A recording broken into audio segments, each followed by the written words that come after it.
Alright, good morning. I'm Aaron Heiser, Maker's Leather Supply, and in today's videos we are going to tool the Boujee backpack. We did an introduction video on this yesterday, and then my computer absolutely went stupid on me, or maybe I went stupid on it. I'm not a computer person. Anyway, but today we're going to tool the flowers and the lattice work and just the borders that go around each of them. I left a lot on this the tooling pattern. I left a really wide area for borders, just to kind of fill the space with something different and unique. So there's a lot of border area. So we'll do some fun stuff. Maybe we'll do that same one. Maybe we'll do one different. I mean, really, it just kind of depends on what tools pull out of the toolbox, I guess. Anyway, so that's today's videos, and we'll get to it. So I'm going to change the camera angle and everything, and here we go.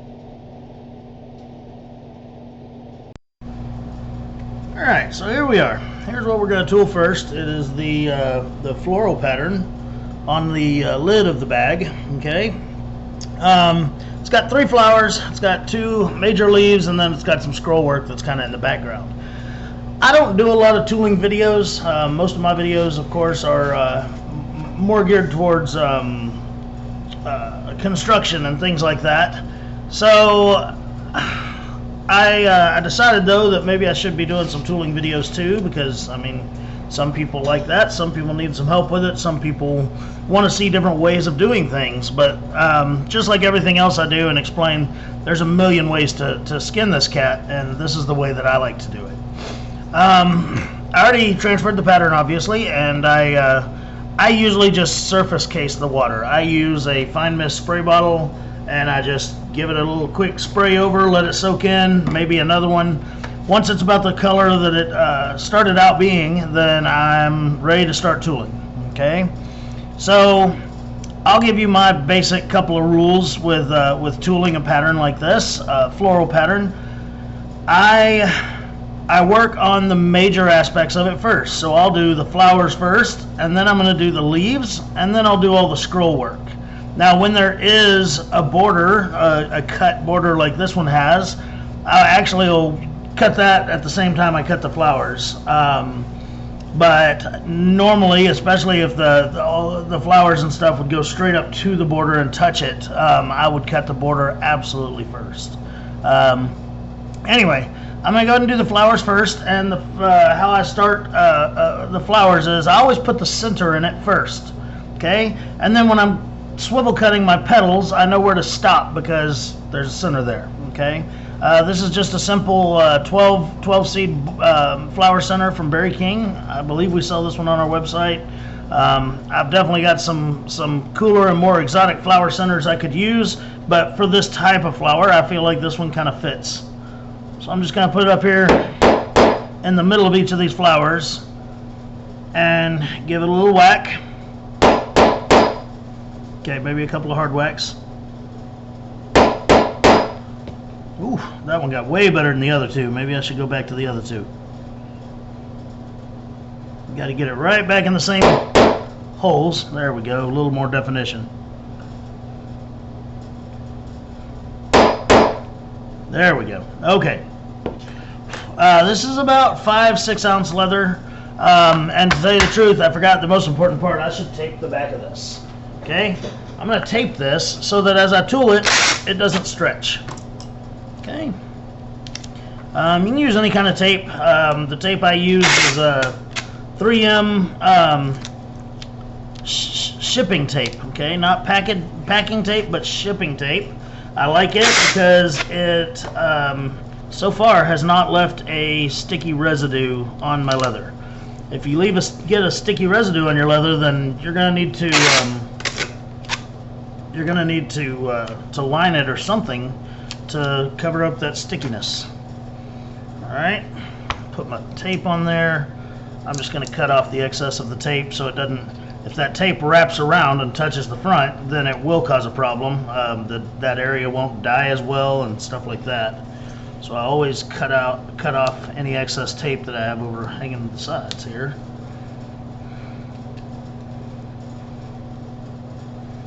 All right.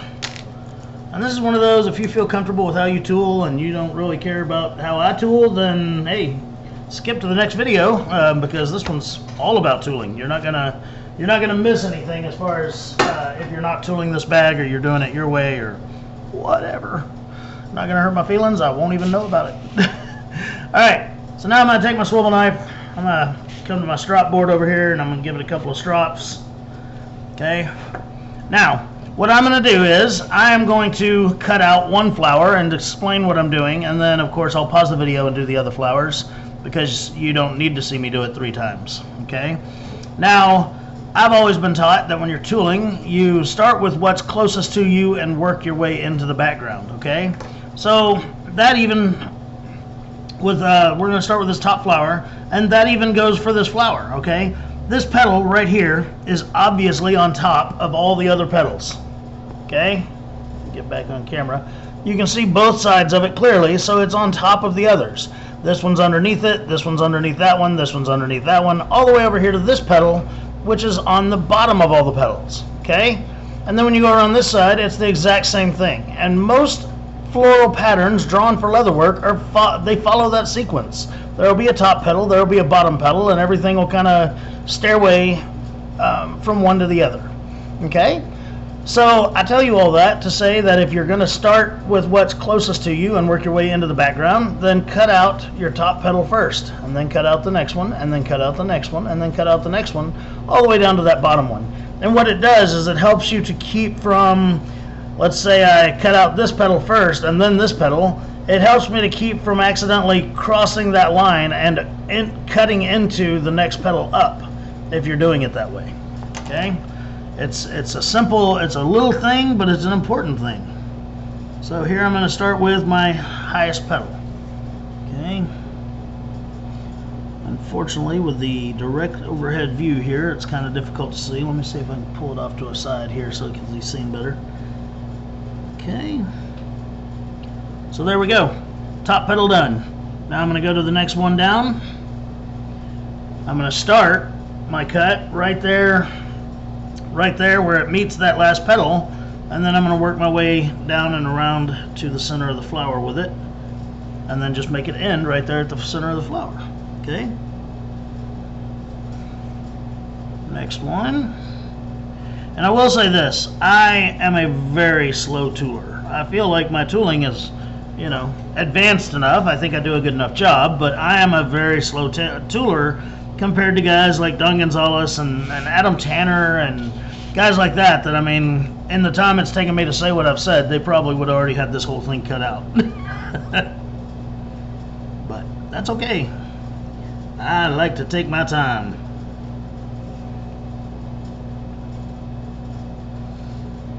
Alright, so I got one more petal and then I'll be at that bottom one down there.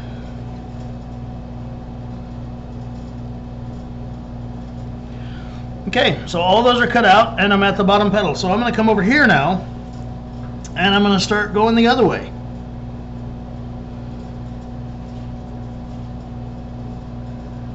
And it's really funny, I've always found after doing all these petals, I'm constantly turning this way, and then now all of a sudden I'm having to turn this way. I always find the first one or two to be a weird transition for me.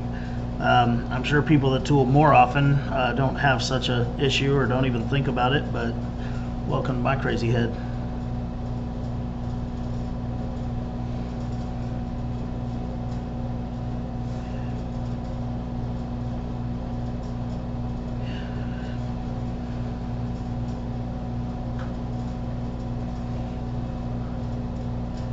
Alright, so now here I am. I'm back at the lowest petal again. So I'm going to go ahead and cut it. And I'm going to be very careful when I cut it not to accidentally cut into that next petal like we talked about before.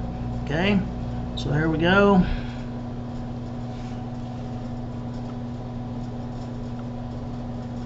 So right there at the end, I can be very careful and continue cutting and hopefully not cut the next one, or I can just spin it around right quick and butt that up to it. 6 on one hand, half a dozen the other. If you're careful, you can do it any way you want. But if you overcut it, then that's one little nick in your project. And okay, one little nick, not a big deal. do it 100 times. It starts to be a big deal. Okay? So we practice good habits. Alright, so I'm going to pause the camera and I will cut the rest of the flowers out, and then we'll move on to the leaves. Alrighty. So, got that done. Okay?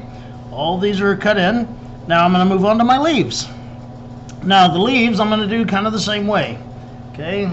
Bring it up here. So you can see that these leaves have kind of like scallops or cuts in them, and they're layered. Alright, so I'm going to start at the top and I'm going to work my way towards the back. Okay, and then there's, I guess, two ways you could cut them. You could cut them from back here up to here, but I'm going to do it the other way. I'm going to start here and work my way back with my cut, because at the end of it I want it to kind of feather out. I'm going to like lift the swivel knife as I come off of it. And I won't have abrupt stops in my cut like these. I'll have, you know, where it thins out a little bit. And I'm going to do the same thing with my beveling and stuff in those areas. And it'll give it a nice natural look to it. And everything will kind of go together nicely by doing it. Okay. So the first thing I'm going to do is I'll go ahead and cut in my stems real fast. And for the same reason, I'm going to cut my stems from base to end so that I can kind of fade them in at the very end there. Okay. That's the greatest thing about swivel knives and beveling and all this. You don't have to always maintain the exact same amount of pressure. As you want something to appear lighter or heavier, then you either press harder or pull off a little bit. Okay. All right. Now, I'm going to start at the very tip of the leaf, and I'm going to start with a heavy cut, and I'm going to come back here and end up with a light cut as I get away from it. Okay? And then I'm just going to go down to the next one, just like we did with the flower petals. And the next one. I'll do a couple of these and then I'll show it again.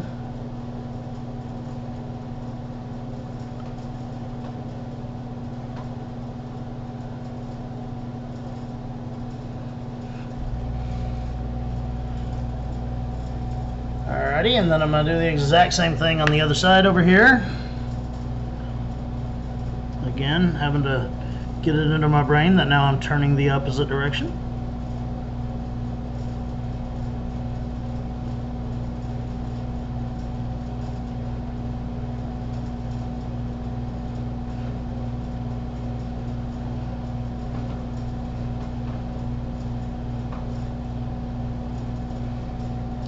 Just like that, folks. I'm going to pause the camera, and I've got 3 more of those to do. Alright, got flowers, got leaves. I'm going to give it a quick refresh with the water here, just very light misting. Okay, because if I do it lightly and do it often, then I don't have to wait for it to dry out any before I start again. Okay. Alright, now I've got my double border line going all the way around it. And I could use a beater blade and do both of those lines at once, but honestly I want it to be a little bit wider than the only beater blade that I have. A beater blade is just it's like a double blade for a swivel knife, okay? In case you wondered or didn't know what that was. So I'm just going to go ahead and cut these lines. And I'm going to be very slow and deliberate when I do it so that I can follow these lines as best I can. Okay?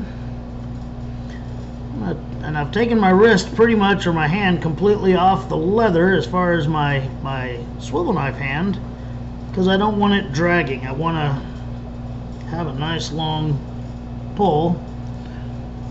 Okay?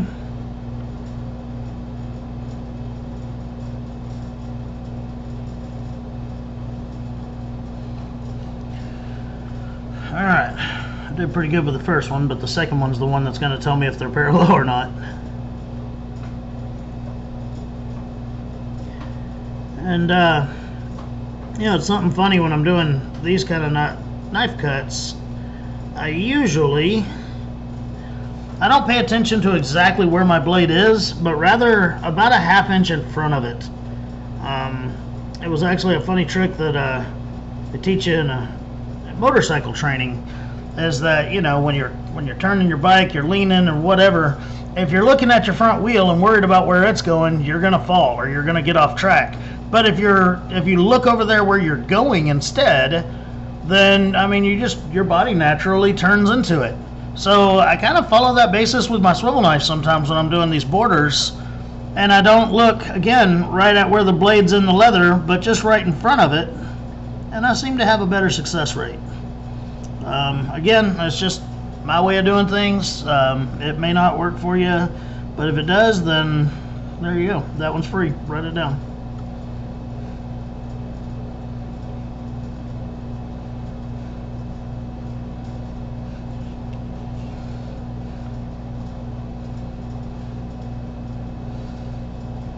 And I don't know if y'all saw me, I just rotated my swivel knife. Okay, your blade's got two ends on it, so when one of them starts to get sticky and needs a stropping, spin that sucker around and use the other end, and it'll keep you from having to go over to the strop board mid-cut.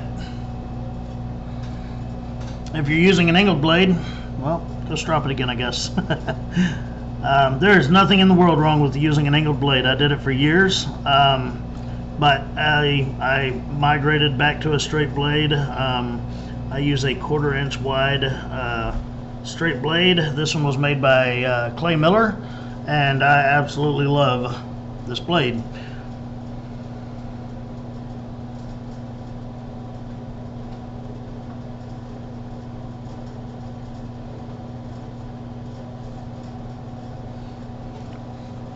All right, there's my border. Now I'm going to go in here and I'm going to do all that scroll work.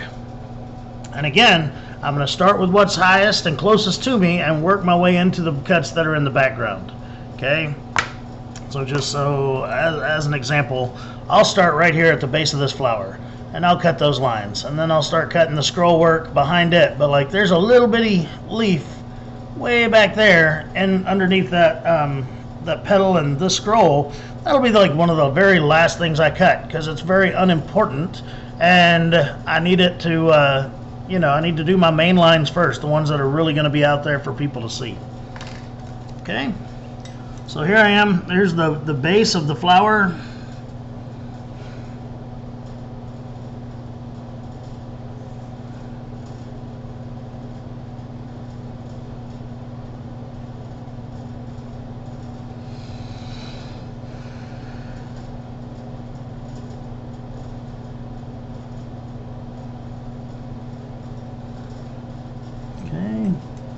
Here I've got a leaf that's kind of on top of stuff, so I'll go ahead and do it.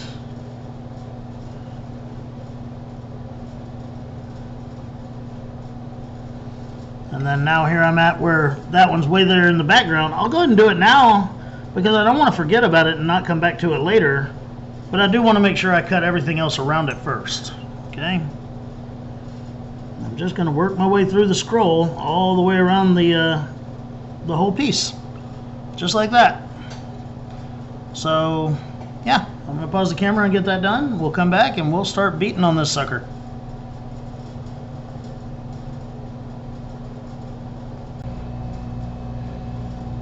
All right, folks, so I pulled out, we're done with all our cutting, and I cut the border in and everything as you saw. So now I'm gonna start my actual tooling on it and stamping and stuff. Okay, so what I'm going to do is I'll tell you what all tools I got here. Okay, I've got a lined pear shader is what I'm going to use on my, see if I can get the camera to focus on the end of that thing. There we go. Lined pear shader. This one's actually an old Craft Tool Co. Pt1. I'm going to use it on the petals because these long slender petals, I feel like they kind of need some lines in them. Even though normally I like checkered tools, every once in a while I get away from that. I've got 3 different sizes of pear shaders here, bevelers, checkered bevelers. Okay, this is a center shader from Barry King. This one's called a leaf liner. It'll do the edges of my leaves.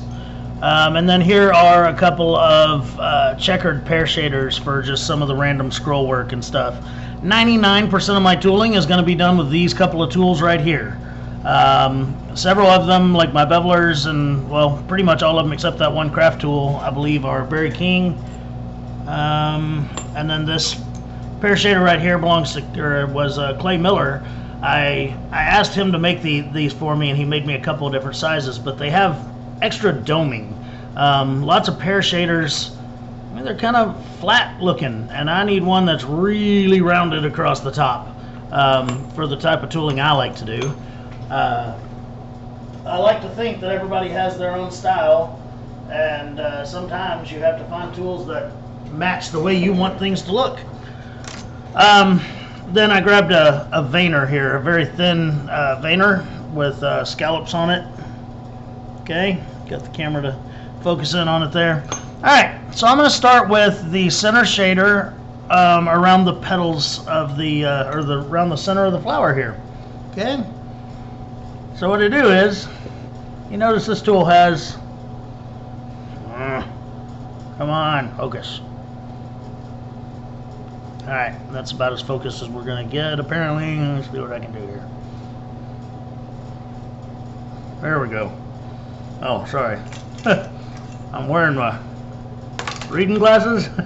So to me it wasn't focused on the screen, but to you it probably was. Alright, so it has a convex part on this end and a slightly concave end on this part. Okay, the concave end is going to go towards the flower center, right up against the flower center, and I'm going to lean the tool back towards the flower center. Okay, let me get my fat fingers out the way there. Okay, so I'll put it up against the flower center, lean it back towards the flower center, and I'm going to go all the way around, just barely moving it every time. Like, I don't want to do one impression then move it a full tool width over to do it again. I want them to blend in together, and the whole thing, what this does is it makes the center of the flower look like it's going down into the to a bowl shape like flowers do. Okay, so I'm going to give it a whack, show you what that looks like. Okay, there's what one impression of that tool looks like. Now I'm going to move it about 1 millimeter and do it again, always making sure that I'm rotating it with the shape of the flower center. I'll do up a couple of these here. Maybe it's more than 1 millimeter, but anyway. Okay, I'm going to go all the way around the flower and do it that way. Now, generally, I would do each tool on each flower at a time. Like, I would center shade this one, then that one, then that one. But what I'm going to do is I'm going to do this entire flower so that I can pause the camera and do the rest of them. Then we'll move on to some leaves. Okay, and again, I'm leaning it back towards the center, and I'm moving it about 1/3 the width of the tool, maybe 1/2 of the width of the tool every time.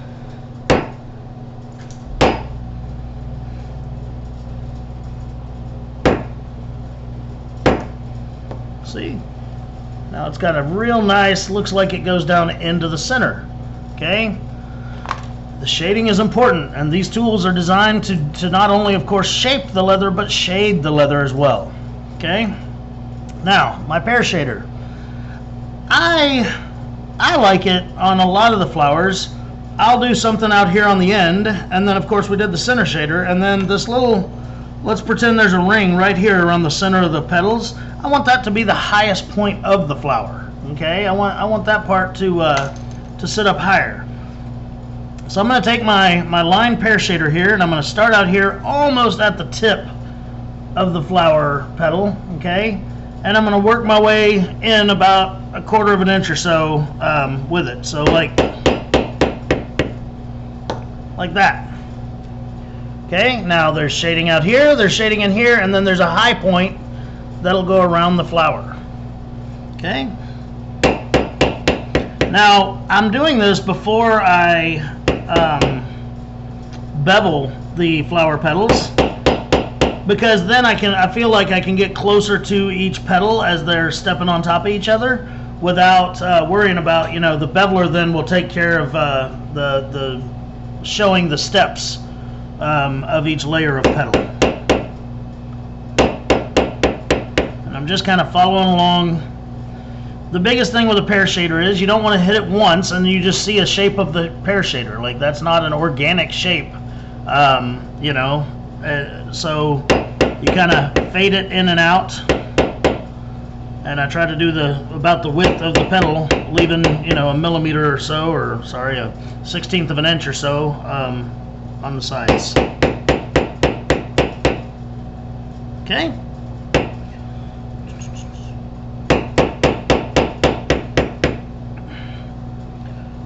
And it also helps if your lines are all kind of pointed towards the center of the flower. All right, you don't want to rotate this tool since it's lined. You want the lines pointing towards the center of the flower.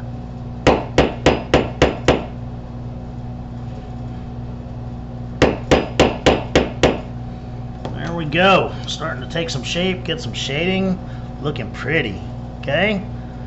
So now it's time to do the beveling. All right. And I'm going to bevel in the same order that I cut. I'm going to start with my highest one and I'm going to work my way down to my lowest one. Okay. Beveling's pretty straightforward. I'm going to put it right on the edge of the petal. I'm going to go lightly where it's over other petals, and then I'll do a little bit heavier to show, you know, distance between the flower petal and the background areas. So I'll bevel a little bit heavier there. Not a lot, but a little. I know that my hand and my mallet are in the way, my maul, but I'm hoping that, you know, every time I move them, you see the difference in what I've done. So now I have beveled this one petal right here. Okay, I'm going to bevel one side down, and then I'll pause the camera, and then I'll do the other side. Then we'll come back to the next tool. But these flowers are fairly simple. I really like them, and they can be painted almost any color. You know, I mean, I think technically maybe this is a daisy. I don't know, but yeah. I still hadn't decided on a color for this one. The body of the bag is going to be like a gray color. The soft chap leather that we're going to use on it is going to be like a gray color. So I'm thinking about adding maybe some tones of red. I think that'll look nice, but I'm trying also not to make it look gothic. Sometimes you have to worry about things like that. You know, you get certain colors in there and all of a sudden it starts to take a theme that you didn't want it to just because of your choice of colors. So we'll see if we can pull this off. If it turns out to look too crazy, I may just change the, you know, once the flowers are painted, they're painted, but doesn't mean I couldn't change the color of the bag body.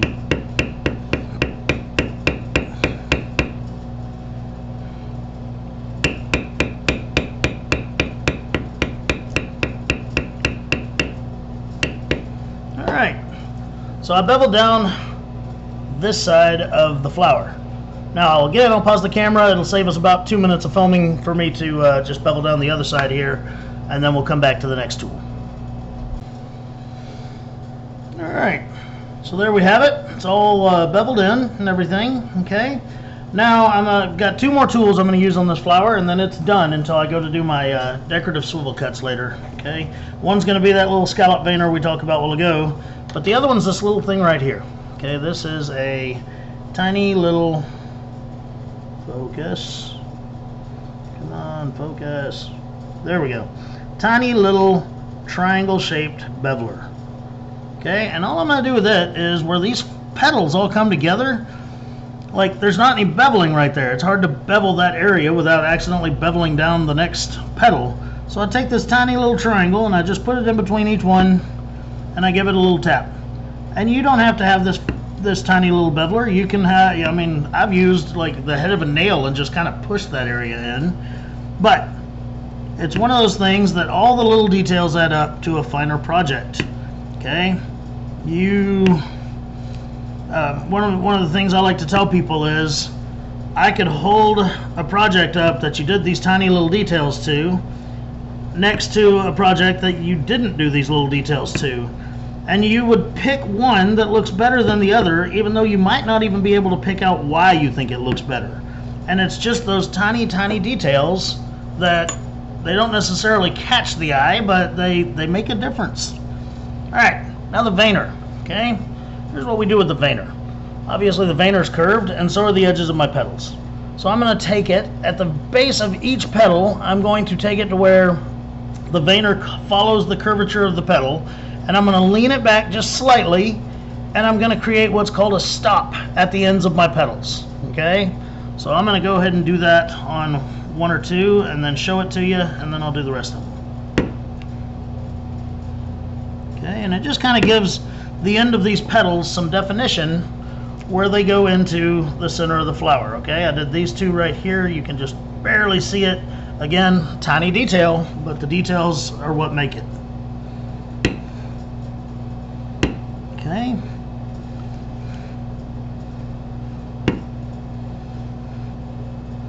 Alright, so I did all the ones on that side. Now I got to flip the tool around and do the other side. And again, I'm tilting it towards the center of the flower. Alright, I'm not trying to get the impression of the entire tool. I just want the very tip of it. Just the tip.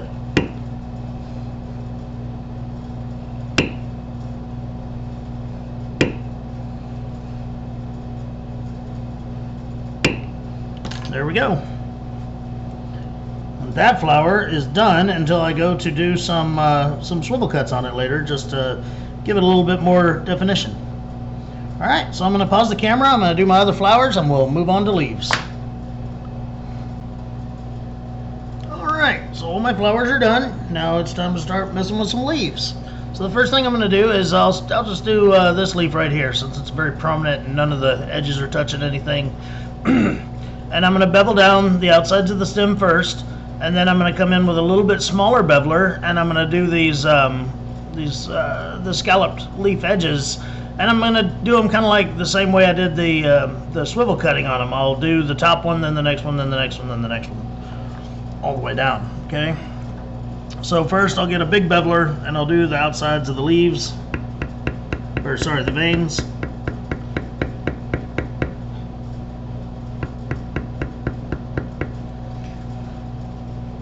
And I don't need to do it very hard because I'm actually going to come back with a leaf liner on these lines and give it some real definition there.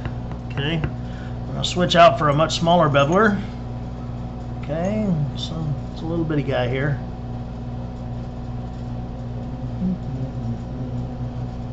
Anyway, you can see it. Alright, and then I'm going to start out and I'm going to just kind of fade in just like I did with my tooling marks. Except it's easier for me to pull a beveler to me, so I'll start at the faded end and get harder as I go with my hits.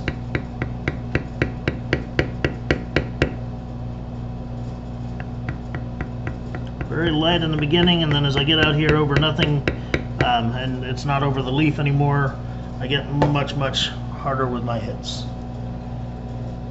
Okay.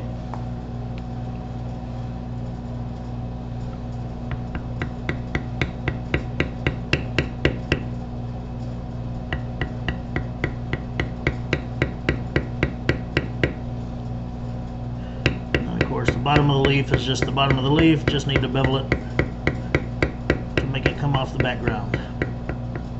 Okay, so there's that part. Oh, there it goes. Alright, now leaf liner. It's this funny little trapezoid here. Okay, it's got lines on it. Now if you have any old craft tools, Craft Tool made a beveler. There was a left and a right that the lines went at an angle, and they were for things like this. But this kind of takes the place of both the left and the right tool. Focus. There we go. And basically, depending on which side of the vein I'm doing, I will use one of these sides of the trapezoid, this side or this side, up against the vein. Okay? So, I'm going to do it like that because I want the... I do it like this because I want the veins to go out and up on the leaf. So I'm going to take that veiner, I'm going to lean it towards the vein, or leaf liner, sorry, and I'm just going to walk it up the side.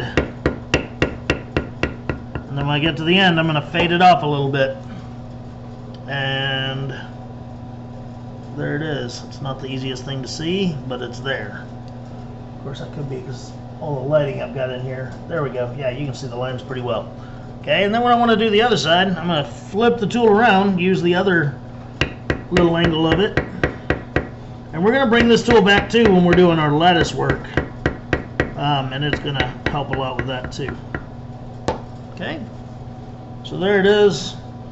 Leaf liner makes the leaf, just like the flower goes into a cone, the leaf goes into its stem area. Okay, then I'm going to bring back that same thing I used as a stop, that veiner I used as a stop before. I'm going to put it up against the vein of the leaf, and I'm going to hold it at, see what you can see here. I'm going to hold it at an angle about like so with the leaf, the vein, and I'm going to go up it, and that'll create smaller veins going up the leaf. Okay.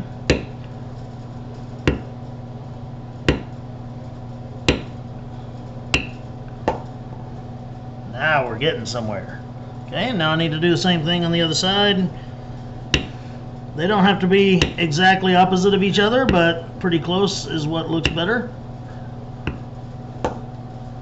And there we go.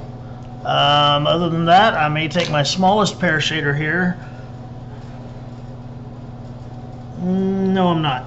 I was going to think that I was going to take my smallest pear shader and do those little scallops right there, but I think I'll just leave them alone because sometimes less can be more.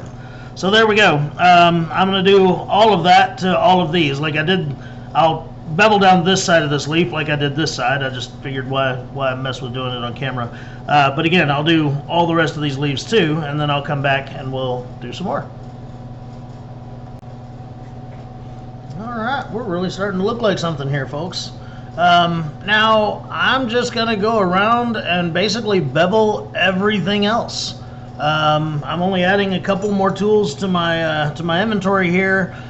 This one's called a continuous mule foot. Okay, so it's a mule foot tool, but several of them in a row. And then this is just a standard camouflager. This one's actually an old craft tool. Craft Tool Co. 709. So it's an old tool, but it's just a pretty standard small camouflager. And I'll show you real quick what I'm going to do with the camouflager, because I am going to do it before I bevel. I've got two like curly Q looking things where this thing really wraps around itself here. All right, and I'm going to use this thing, and I'm going to put it to where the outside of this tool is right along the edge of the outside of the circumference of that, and I'm going to give it a tap. And it's very important that I'm going to pretend that there is a line going across the back of this tool where the points are right here, and I want that line to always point at the very middle of this curly Q area. And I know that probably not explained very well, but I'll show you what I mean as I go. So I'm going to put it on the outside of that line. I'm going to lean it towards the outside here, towards me, and I'm going to point it to where if there were a line across the back of it, it goes right to the middle of the curly Q there, and I'm going to give it a tap. Not a huge hit, just a tap. I'm going to move it up, and I'm going to rotate it, keeping that imaginary line pointed at the center of that, that swirl there. Okay. And I'm just going to keep moving it and rotating it as I go up. Okay, and I'm doing this before I bevel because the end of this tool is actually outside my beveled line, or my cut line, and that'll bevel that down for me. Okay, just like that. So everywhere that I've got a really big swirl, I'm going to go ahead and do that, and that fills a big blank space there. Okay, so here I am. I've got another big swirl over here. And this is kind of an older method of doing things. A lot of the old Al Stolman books talk about, you know, doing a lot of camouflaging on stems and leaves and stuff. But some of the more modern toolers that do floral don't necessarily use this very much. I like it. In my mix of how I like to do things, I think that it looks pretty good. So, anyway. Alright, now I'm just going to go up this other big swirly here.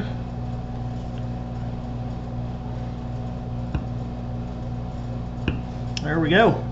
Now I'm just going to go through, and like I said, I'm just going to bevel everything to to raise or press down the background and raise up, of course, the tooling, and then we'll come back and I'll show you what I use that continuous mule foot for. Alright, we are all beveled out. Okay, now all the background in between there's a place I forgot to bevel. All the background in between all the floral scroll work and everything, you got to do something with it, because right now this all just kind of blends together. Okay, on the camera it actually doesn't blend that much, but looking at it in person, to me this really blends together. And ordinarily I use a lot of matting tools to do that. Okay, and I just press the background down with like checkered matting tools. But I'm thinking I may want to try something different, and I really hope that this doesn't, come back to bite me. But what I want to try is, I've got these little round, just single cedars. Okay, a lot of people use bar grounders, and I'm just not a fan of bar grounders because I'd like to do things different, But anyway, I'm thinking about using these cedars. They're just different size, little round impressions is what they'll be, and I'm thinking about just randomly doing those all over the background. So yeah, let's hope. Other than that, I'm going to take my small pear shader and I'm going to do some of these little leaves that are just sticking out. Okay, so like that one right there, I'll just give it a little bit of shading. Okay, not a huge thing, and there's only one or two of those that I'll even be able to do that to. Most of them are actually on the insides of the scrolls. But again, little details. Alright. And then I'm going to take my that continuous mule foot we talked about. And in areas where I've got lots of stems coming together, I'll just take this thing and set it in there and give it a whack. Alright. And so it doesn't look like much when there's only one of them, but it's actually a really nice detail to fill the space of the scroll work where, it just kind of gets mundane, like, okay, lines coming to a center, good job. So we'll put a few of these on here though, and it'll really start to do something and give it an organic look.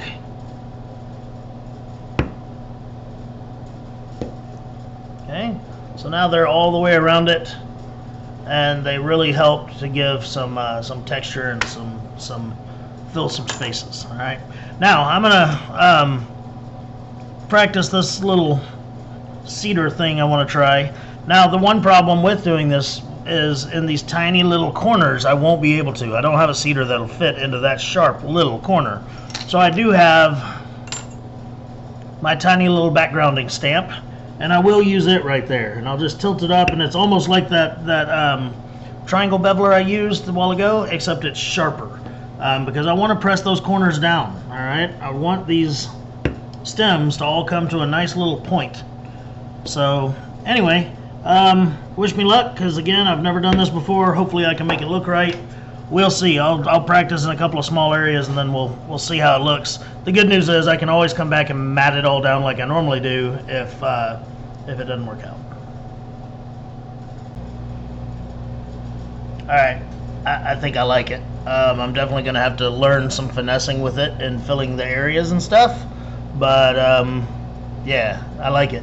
So I went through and just did the big ones first, and then I put some medium ones around it, and then I used my teeny tiny one to fill the spaces. Again, I'm going to have to learn some finessing tricks with it, but I like that, and I think once that's all over, that's going to look pretty cool. So, who knows how long that's going to take me, but we'll be back. Alright, starting to look pretty cool. Now, I need to do some beveling on this part of the border right here, and then start deciding on what I want to do for the rest of the border. So I'm going to make it easy. I'm going to use a Berry King push beveler here. I mean, I can just use a standard beveler, but this thing sure does make it a lot faster. I know it's called a push beveler, but I'm currently pulling on it. Sometimes I feel like I get a better push, or a better line if I push. Sometimes it's if I pull. Who knows? Could just be about what day of the week it is. Yeah, I definitely feel like I'm getting a better one. Sometimes it's the leather. Like sometimes if your leather kind of gets to where the tool wants to stick to it instead of sliding across it, then maybe it's better to pull.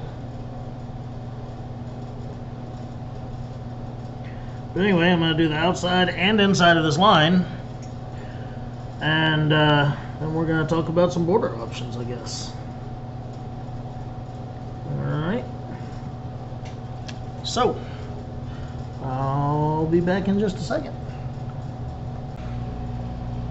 Alright, so for the first part of my border, I've decided to go with a classic that hopefully a lot of folks will have a tool like this, but it's just a camouflager. It's not a very big one. I'll measure it right quick. It's just barely over 1/4 of an inch at its widest part.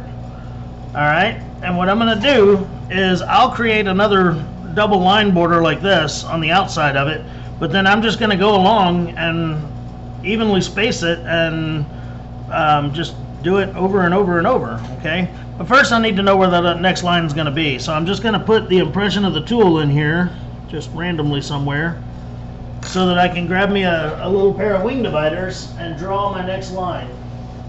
I've got a tiny little pair just for such an occasion. It's a itty bitty little pair here, okay? And I'm going to use these wing dividers. I'll kind of hook them into this last border, or this innermost border here, okay? A tiny bit wider. Alright, and now I'm just going to go along here and I'm going to draw me another beginning border line.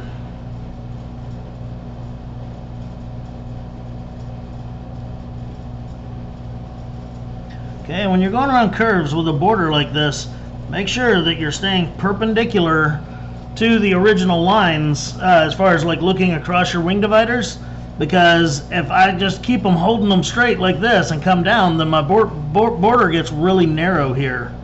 Alright, so you just gotta be cognizant of that.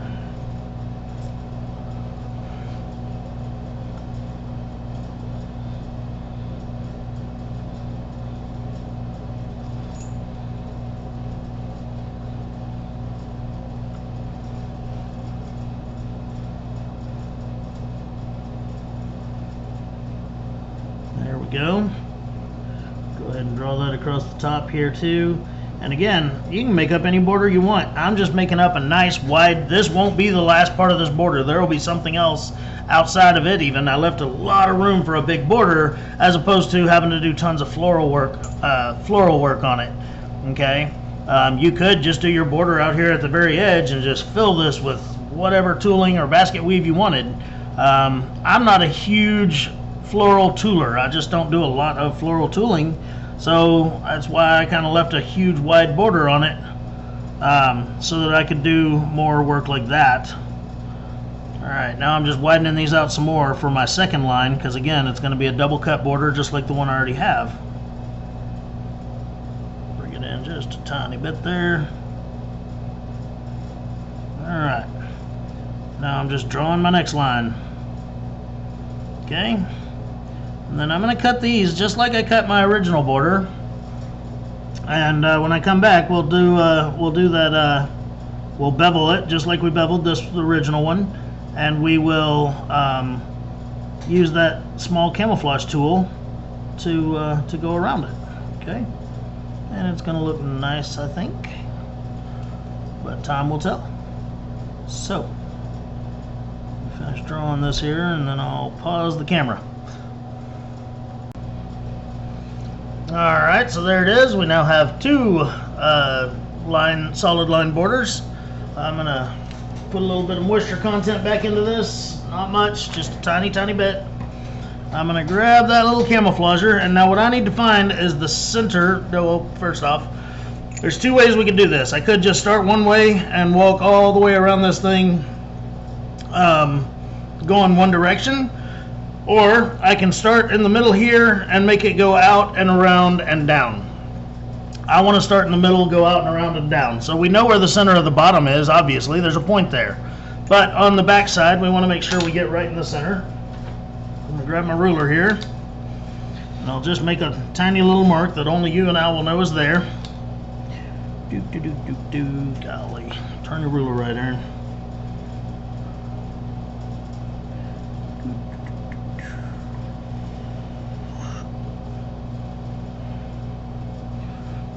Okay, just grab me a little modeling spoon here and just make the tiniest little divot.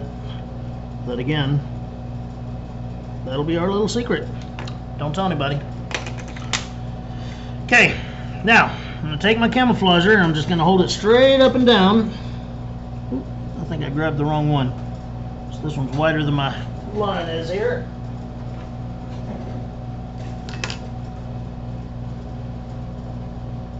Yeah. Alright. And I'm just going to give it a whack. And then I'm going to move it up a little bit and give it a whack. And a whack. And a whack. Okay, and it takes a little bit of practice to try to get them, you know, kind of even as you go along. But there's what we're looking at. And it's going to take a minute to go all the way around this silly thing. But we're going to. Okay.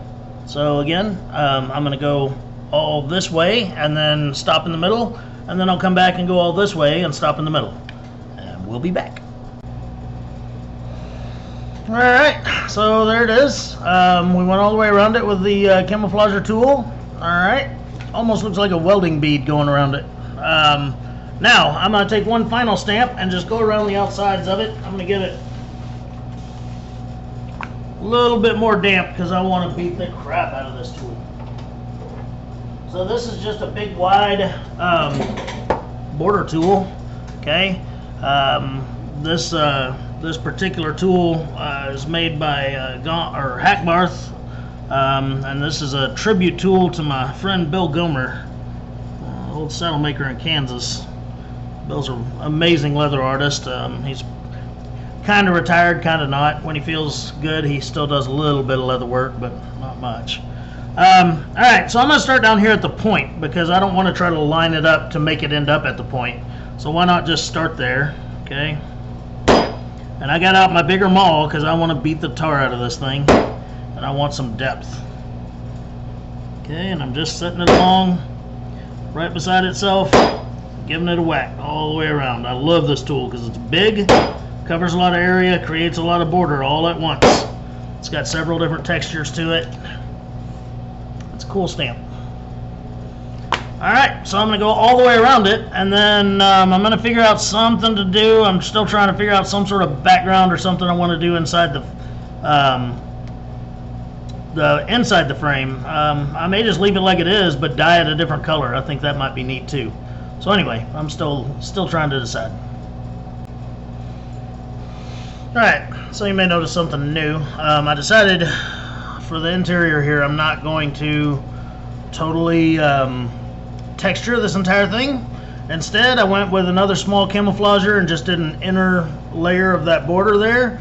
And then the other thing I'm going to do is I'm going to grab my low angle bevelers. Okay, also called matting bevelers. Alright, so just to show you the difference, there's my normal steep angle bevelers, and there is my low angle beveler. Okay, a lot of difference in the, I think this has a 10 or a 15 degree rake. This one has a 30, I believe. So what I'm going to do though is I'm going to go around all of the exterior of the floral print, or the floral tooling. And what these low angle bevelers do, there we go. Alright, so right here where you can tell that the beveling stopped, that's called the crown, or the halo. Okay, when you use a low angle beveler, it pushes the halo out further. So basically what it does, it's not, this pedal is not any deeper into the leather, or the tooling's not any deeper into the leather than this one is, but since that crown or that halo is pushed away, it gives the illusion of more depth. Okay, so anyway, I'm going to go around all the exterior of this tooling with that, and it's just going to make that the floral arrangement stand up a little bit higher, or look like it is on there. Okay, so yeah, it'll take me about 10 minutes. I'll be right back. All right, got that done. Now, I almost forgot a very important part of our tooling, which is the decorative swivel cuts. Everyone cringes when it comes to decorative swivel cuts. Myself, I am definitely included in that statement. It takes grace and finesse to do good decorative swivel cuts. And I may have a lot of virtues, but grace and finesse have never been a part of that. So I try to keep it simple, okay? I follow bold lines, all right? So let's say this flower here. What am I gonna do for my decorative swivel cuts? I'm gonna take, and on the high side of every petal, okay, notice there's a high side and a low side, I'm just gonna make a bold little cut that fades into nothingness. Okay? And when you do one, you're gonna be like, oh crap, that doesn't look good. But then when you do more, it's like, oh, okay, that's starting to look a little better. And it really gives it another dimension as far as looks go and organic flow. Okay, so one of these petals is on top of all of them, so I get to do both sides of it.